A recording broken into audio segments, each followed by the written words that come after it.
with the presidential candidacy of Senator Bernie Sanders and then others in the Democrat Party that are more socialist in orientation, there's been a discussion that's very loud in America today, especially among younger people. And maybe socialism is a good thing, and maybe our capitalistic system is harmful or selfish. And of course, it's always interesting to have, say, a wealthy celebrity advocating socialism. We think, well, you understand what that would mean if you're in a socialist country, that you wouldn't be wealthy.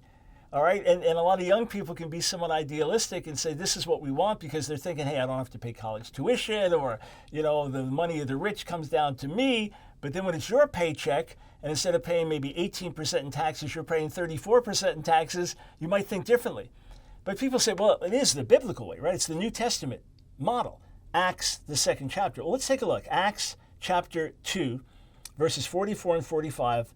And all who believed were together and had all things in common.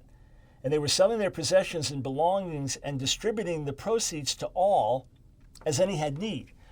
And we see that this is the result of being filled with the Spirit, encountering God, being mightily touched by God. Now they spontaneously did this. And Paul writes to make sure that among the Corinthians that there's no need among you.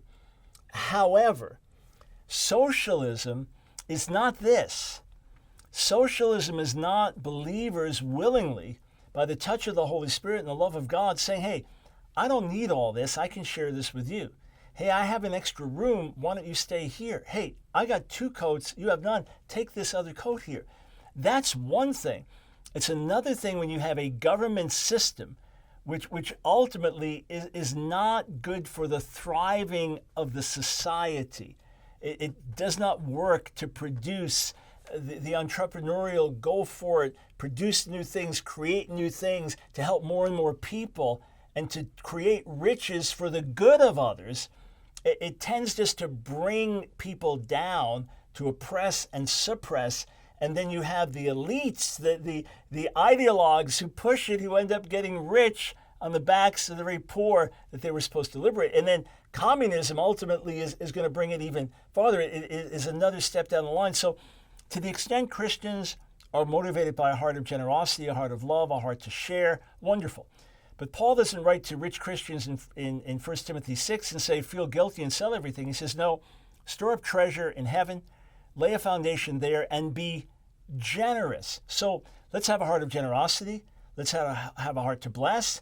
Let's have a heart to help those in need, but let's not fall under a guilt system and especially advocate socialism as if that's what Acts, the second chapter, was teaching.